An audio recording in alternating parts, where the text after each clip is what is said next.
사사기 1장 다 찾으신 줄로 알고 함께 교도하겠습니다. 제가 먼저 읽겠습니다. 여호수아가 죽은 후에 이스라엘 자손이 여호와께 여쭈어 이르되 우리 가운데 누가 먼저 올라가서 가나안 족속과 싸우리까?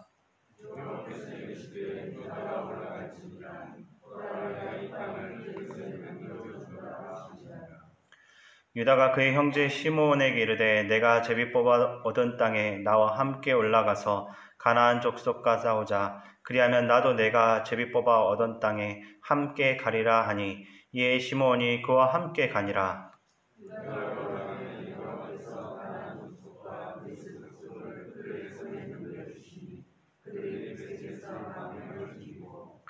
또 벳색에서 아도니 벳색을 만나 그와 싸워서 가나안 족속과 브리스 족속을 죽이니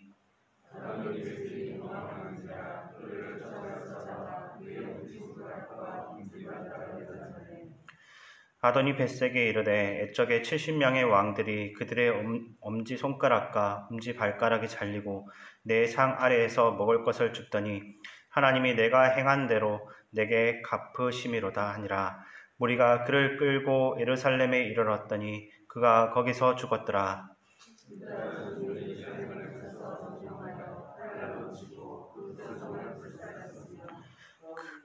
그 후에 유다 자손이 내려가서 산지와 남방과 평지에 거주하는 가나안 족속과 싸웠고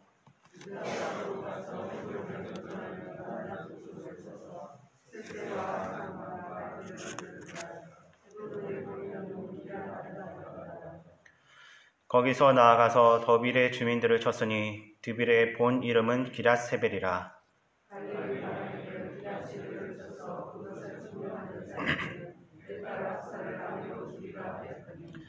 갈렙의 아우 그나스의 아들인 온니엘이 그것을 점령하였으므로 갈렙이 그의 딸 악사를 그에게 아내로 주었더라.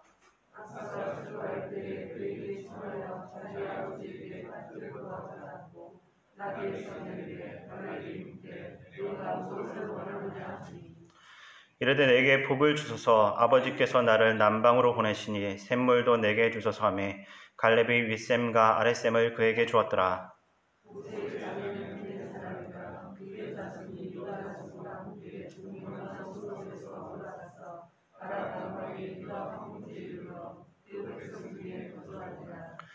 유다가 그의 형제 시므온과 함께 가서 스밧에 거주하는 가나안 족속을 쳐서 그곳을 진멸하였으므로 그 성읍의 이름을 호르마라 하니라.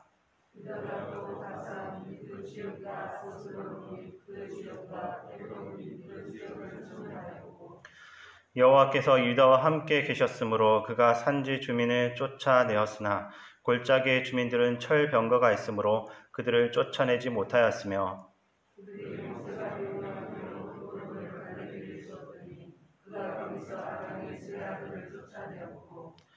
베냐민 자손은 예루살렘에 거주하는 여부스 족속을 쫓아내지 못하였으므로 여부스 족속이 베냐민 자손과 함께 오늘까지 예루살렘에 거주하니라.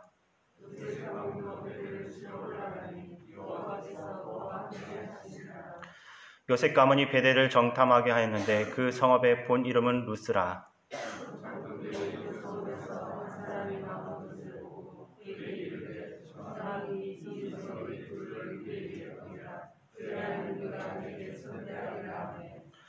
그 사람이 성읍의 입구를 가리킨지라. 이에 그들이 칼날로 그 성읍을 쳤으되 오직 그 사람과 그의 가족을 놓아 보내매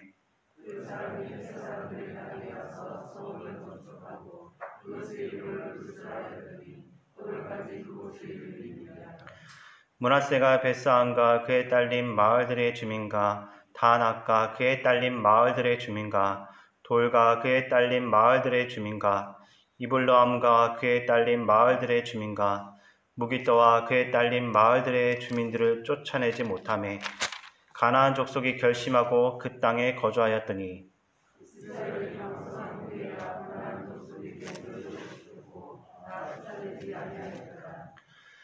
에브라임이 겟셀에 거주하는 가나안 족속을 쫓아내지 못하매 가나안 족속이 겟셀에서 그들 중에 거주하였더라. 함께 읽겠습니다.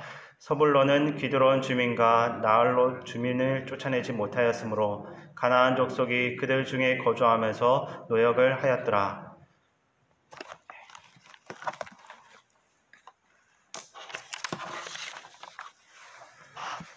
오늘은 오전 10시에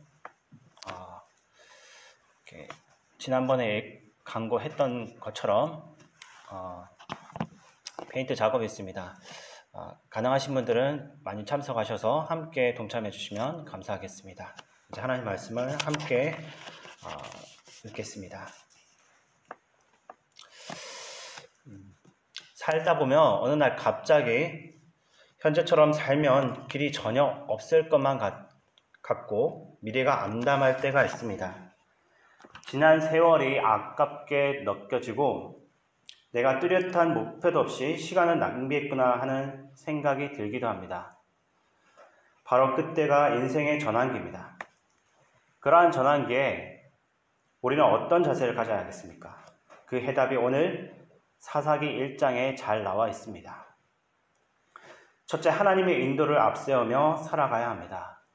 오늘 1절 말씀은 여호수아가 죽은 후에라는 말과 함께 시작하는데, 모세가 죽은 후에 후계자 여호수아는 7년 동안의 가나안 정복 전쟁에서 31명의 왕을 굴복시키며 강력한 리더십을 확보합니다. 그러한 상황에서 여호수아가 110세 죽자 이스라엘 백성들은 새로운 전환기를 맞이하게 됩니다. 그러한 리더십의 위기 상황에서 이스라엘 백성들이 가장 먼저 한 것이 무엇입니까? 오늘 1절을 보면 하나님께 물었다는 사실입니다. 위기가 왔을 때 가장 필요한 것이 바로 하나님을 찾아서 하나님의 뜻을 구하는 것입니다. 그러한 의미에서 전환기에 무엇보다 필요한 것은 예배와 기도입니다. 전환기에는 문제가 크게 보이는데 그렇다고 그 문제에 집착하기만 하면 더욱 문제 속에 빠져들게 됩니다. 그러한 때에는 오히려 문제를 외면하고 하나님께 더 집중해야 합니다. 왜냐하면 문제에만 집중하면 그 문제가 더 크게 느껴질 수 있기 때문입니다. 여러분에게 어려운 문제가 찾아오고 위기가 왔을 때 더욱 하나님께 집중하시기 바랍니다. 둘째는 전환기에 새로운 일을 시작해야 합니다. 전환기에 이스라엘 백성들이 하나님께 가장 먼저 무엇을 물었습니까? 이스라엘 백성들은 여호수아가 죽게 되니까 전환기의 위기를 느끼게 됩니다. 그래서 새로운 전쟁을 결심하고 하나님께 어느 지파가 먼저 나서서 가나안 사람과 싸웁니까? 라고 질문한 것입니다. 그처럼 위기의 때에는 새로운 일을 시작하고 변화를 모색해야 합니다. 전환기의 혼란은 변해야 산다는 신호이며 사인입니다. 그러므로 죽든지 살든지 새 일을 시작해야 합니다. 변화는 힘들지만 변해야지만 살아남을 수가 있습니다.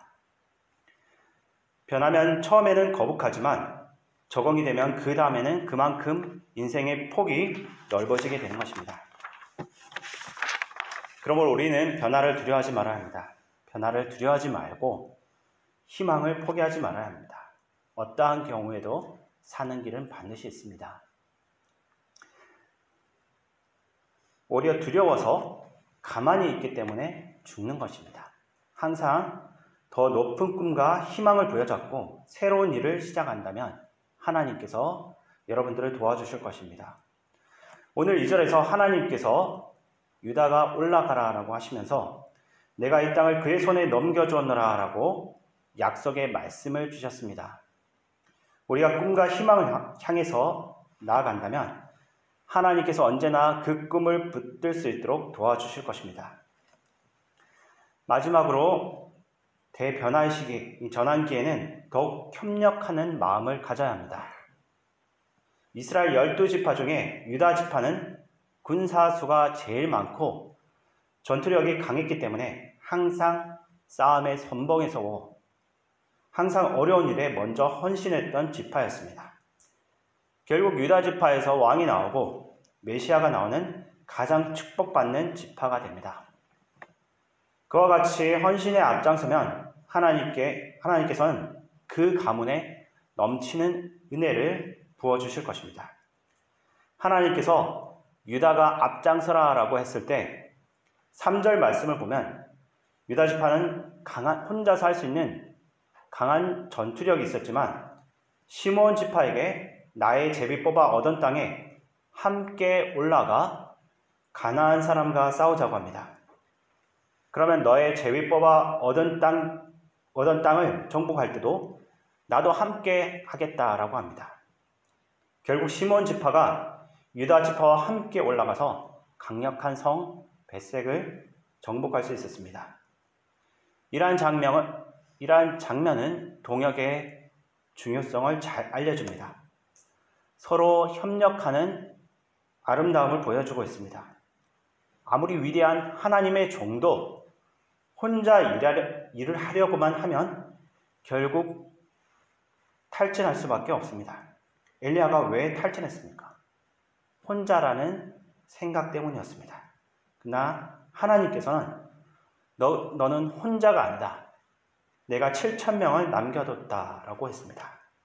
아무리 위대한 종도 혼자 하나님의 일을 할 수 없다라는 뜻입니다. 오늘도 하나님께 물어보고 서로 협력하는 여러분에게 하나님께서 놀라운 축복을 더 입혀주실 것입니다. 합력하여 선을 이루고 하나님의 의를 이루어가는 우리 모두가 되시기를 축원합니다. 기도하겠습니다.